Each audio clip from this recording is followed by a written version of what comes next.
my speech. Most of us in this room are known as minorities, more specifically, racial and ethnic minorities. Minorities have been mistreated since the beginning of the United States history. Minorities have gone through a lot, like slavery, civil rights movements, and the list goes on. But that was the past. In today's lifestyle, slavery is abolished. Yet, there is still racism. And one of the most commonly used racism in this country is racial profiling. Let me begin by asking, what is racial profiling?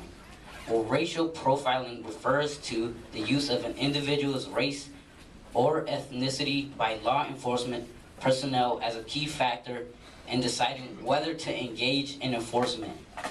This, in simpler terms, means using someone's race as an excuse to detain them. Let us look at some statistics. Blacks and Hispanics were more likely to be searched than whites, and blacks were twice as likely as whites to be arrested.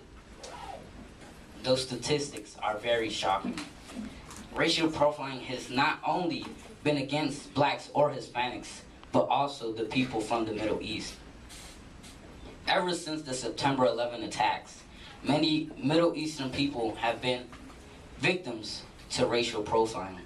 Here is a story coming from police reports a couple days after the September 11 attacks. On September 14, 2001, an Indian American motorist and 3 family members were pulled over and ticketed by a Maryland state trooper because their car had broken taillights.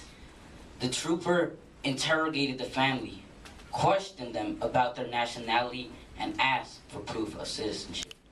When the motorist said that their passports were at home, the officer allegedly stated, "You are lying. You are Arabs involved in terrorism."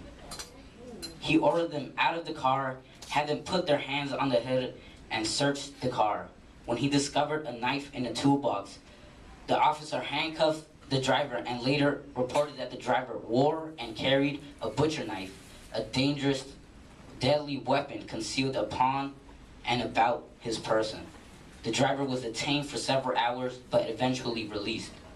This story may help you guys open your eyes to see how far this has gone.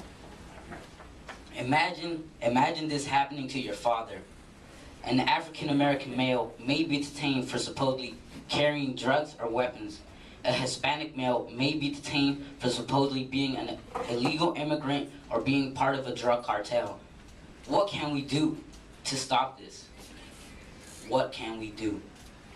There are many possible solutions such as creating an anti-racial profiling group in your community, starting 9 non-violent walks across the metropolitan area spreading the word on racial profiling, or even writing letters to Congress to have better teaching methods to police officers so racial profiling doesn't occur. This problem can be solved with the help of each and every person in the United States and the world. So why not help to stop this unjust way of crime fighting? It will be worth all the time and effort you give. Let me leave you with this quote: "Never judge a book by its cover." Thank you for your time.